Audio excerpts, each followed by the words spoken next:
আসসালামু আলাইকুম। আশা করি সবাই ভালো আছেন। আমিও আল্লাহর রহমতে ভালো আছি। তো যাই হোক, আজকে ঈদের 2 দিন ছুটি পেলাম, তাই ভাবলাম একটু ঘুরে আসি। তো সাথে করে একজনকে নিয়ে চলে গেলাম। মূলত আমার যাওয়ার ইচ্ছে ছিল না, তাই যেহেতু আমার সাথে ও বলছে আমাকে যাবে, তাই আমিও ওর সাথে গেলাম। তো কোথায় যাব, কি করব, অবশ্যই ভিডিওটা সম্পূর্ণ দেখবেন, তাইলে আপনারা বুঝতে পারবেন। তো যেতে যেতে ট্রেনের অপেক্ষায় আছি। ট্রেন একটা চলে গেছে, আরেকটা আসতেছে। ট্রেনের অপেক্ষা করতেছি। এখানে ট্রেনের ইঞ্জিনও আসছিল, আবার চলে গেছে। এখানে আমরা কুয়ালালামপুর স্টেশনে আছি, এখান থেকে আমরা যাব। তো আমরা ট্রেনের অপেক্ষায় আছি, দেখি আসুক ট্রেন। তো ভিডিওটা অবশ্যই সম্পূর্ণ দেখবেন, তাহলে বুঝতে পারবেন যে কোথায় যাইতেছি আমরা। তো মালয়েশিয়ার ট্রেন, যারা মালয়েশিয়াতে আছেন তারা অবশ্যই জানেন যে কিরকম মালয়েশিয়ার ট্রেন।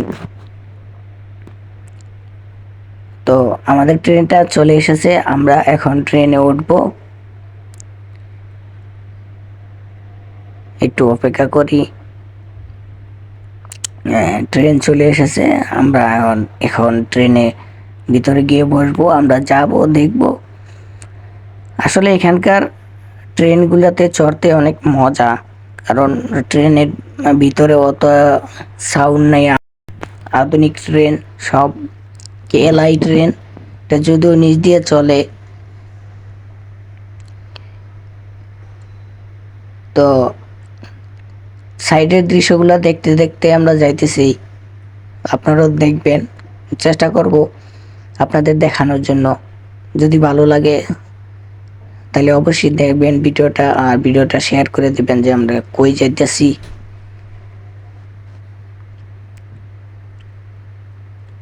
তো চলতে চলতে ট্রেনটা অনেক দূর এগিয়ে আসছে, এখনো অনেক স্টেশন বাকি আছে। আমরা যেখান থেকে উঠছি ওইখান থেকে প্রায় 7টা স্টেশন পরে গিয়ে নামলাম। এখন আমরা এসে পৌঁছেছি, এখন আমরা যাব। এই তো আমরা ভিতরে চলে এসেছি। ট্রেন থেকে নামলেই অল্প একটু পায়ে হেঁটে গেলেই আমরা দেখতে পারবো গন্তব্যটা। আসলে এটা মূলত জায়গাটার নাম বাতু কেপ। আমি এর আগে যাই নাই, যেহেতু আমাকে বলছে, তাই ভাবলাম একটু দেখে আসি। আসলে মালয়েশিয়াতে কাজ করি, অতটা ঘোরা হয় না, এদিক ওদিক যাওয়া হয় না। তাই ভাবলাম একটু ছুটি পাইছি, তাই একটু ঘুরে আসি, তাই একটু ঘুরতে বেরোলাম। আসলে এখানে আসার পরে দেখলাম বানর, অনেক বানর এখানে। আর তাছাড়া ময়ূর পাখিও আছে। আর সবচেয়ে বড় কথা হচ্ছে, এটা হচ্ছে হিন্দুদের ধর্মস্থল। এখানে অনেক অনেক ধরনের মূর্তি, সব ধরনের মূর্তি প্রায় এই জায়গায় আছে। যারা মালয়েশিয়াতে আছেন, যারা এই জায়গায় আসছেন, তারা হয়তো জিনিসটা বলতে পারবেন, তারা হয়তো দেখছেন জিনিসটা। এখানে অনেক দেশি কবুতর আছে। আসলে খাবার দাবার সব কিছু এখানে দেয়, তো তাই এই জায়গায় থাকে। এখানে মাছও আছে, মানে দেখার মতো অনেক কিছু আছে, শেখার মতো অনেক কিছুই আছে এখানে। আসলে অথবা দেখতে পারবেন আপনারা, যারা মালয়েশিয়াতে আছেন তারা অবশ্যই এই জায়গাটা একটু ঘুরে যাবেন, দেখবেন। আসলে ধর্ম যার যার জায়গায় থাকবে, সেটা নিয়ে কারো বিভেদ রাখা উচিত না। যার যার ধর্ম সে পালন করবে। যাই হোক, এখানে আসলাম, দেখলাম অনেক বড় বড় মূর্তি। হ্যাঁ, তো ভাবলাম, আসলাম যেহেতু আমার নিয়ে এসে, তাই একটু দেখে যাই। তো আস্তে আস্তে দেখলাম যে পাহাড়ের চূড়ায় ওঠার জন্য ওনারা সিঁড়ি বানিয়ে রাখছে। উপরেও নাকি মূর্তি আছে। আসলে আমি প্রথমে জানি নাই যে এখানে এত বড় বড় মূর্তি, এত চূড়ার উপরে গিয়েও মূর্তি বানানো আছে। সেটা দেখার জন্যই আসলে মূলত আসা। তো আসলে যখন আমি একটু দূরে থেকে দেখছিলাম, ভাবছিলাম হয়তোবা না, বেশি একটা কষ্ট হইব না সিঁড়িগুলো দিয়ে উঠতে। যখন কাছাকাছি গেছি এবং উঠতে শুরু করছি, তখন ভাবছি না, এটা তো যতটা সহজ ভাবছি ততটা সহজ না। তো যাই হোক, একটু কষ্ট করে হলো, যেহেতু ওর সাথে আসছি, ও নিয়ে আইছে, তাই ওকে রাইখা তো আর যাওয়া যায় না, তাই ওর সাথেই আমি চললাম, দেখলাম। যাই হোক, আমারও একটু যেহেতু কষ্ট হয়েছে, তা আমিও আস্তে আস্তে করে ধীরে ধীরে আমি উঠে গেছি। হুম।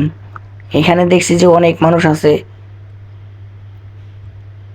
5টা 7টা 10টা সিঁড়ি উপরে গিয়ে আবার দেখা গেছে 10 মিনিট ওনারা রেস্ট করতে হয়, ওনাদের আরাম করতে হয়।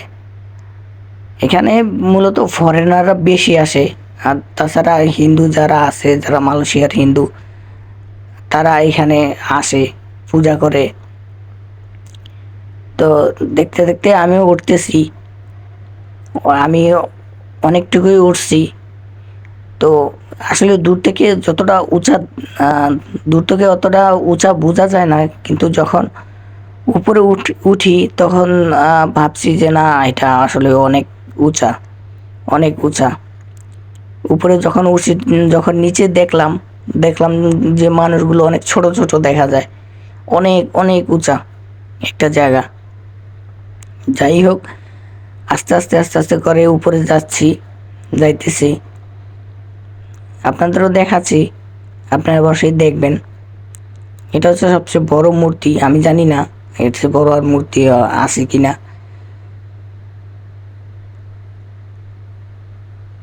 দেখেন কত ছোট ছোট মানুষ দেখা যায়, আর মানুষগুলো এত কষ্ট করে উপরে উঠতেছে শুধু দেখার জন্য। তো একটা জিনিস আশ্চর্য দেখলাম যে এখানে বানর, আবার অনেক মেয়েরা দেখলাম যে লুঙ্গি পরে উপরে যাইতেছে, লুঙ্গি পরতেছে। হ্যাঁ, এটা আশ্চর্য বিষয় যে আমরা পুরুষেরা লুঙ্গি পরি এটা আমরা জানি, কিন্তু মেয়েরা যে লুঙ্গি পরে সেটা জানি না। আজকে নিজে দেখলাম মেয়েরা লুঙ্গি পরে। তো যাই হোক, কষ্ট করে অর্ধেক ওঠার পরে একটু আমিও রেস্ট করে নিলাম, আর আমার সাথে যে আসছে ও তো একটু পরে পরেই হাঁপায় যায়, তো একটু পরে পরে রেস্ট নিতে আসে। আসলে ও আমার সাথে উপরে উইটা অ্যাডজাস্ট করতে পারতেছে না। তো যাই হোক, আমিও ওর জন্য একটু একটু অপেক্ষা করি, আমি একটু উপরে উঠি, ও আস্তে আস্তে উপরে ওঠে। তো আস্তে আস্তে প্রায় উপরের দিকে চলে আসলাম। যাই হোক, একটু কষ্ট হয়েছে, তো আপনাদের জন্য একটু তো কষ্ট করতেই পারি।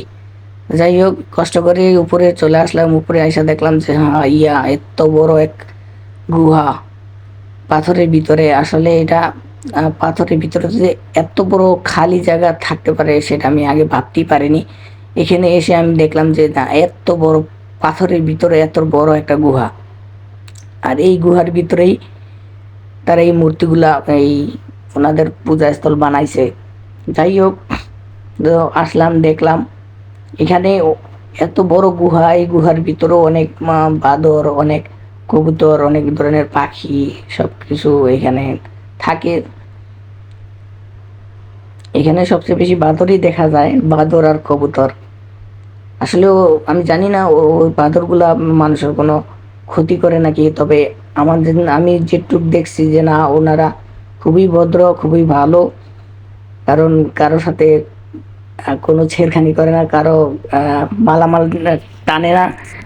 এক শান্ত শান্ত পদের বানরগুলা।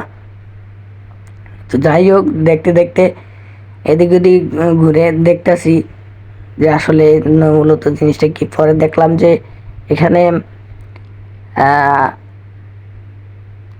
সব ওনাদের পূজার এক এক জায়গায় এক একটা পূজার ও ও বানিয়ে রাখছে।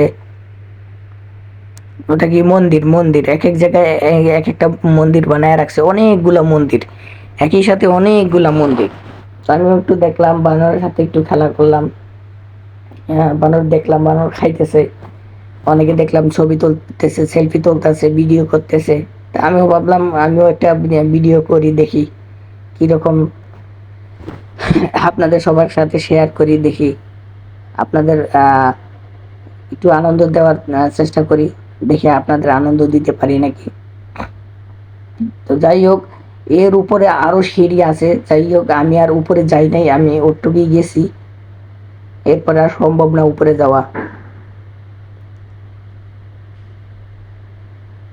তো দেখলাম যে না, মোটামুটি লোকজন অনেক ফরেনার অনেক লোক এখানে আসে, দেখতে আসে, ঘুরতে আসে।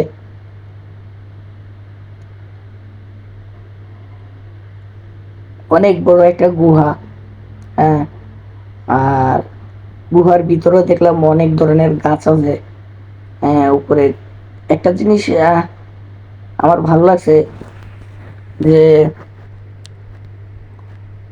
আল্লাহ চাইলে কি না করতে পারে। পাথরের ভিতরেও আল্লাহ আল্লাহ গাছের খাবার রেখে দিয়েছে, যেখানে তারা নির্দ্বিধায় জীবিত থাকতে পারে।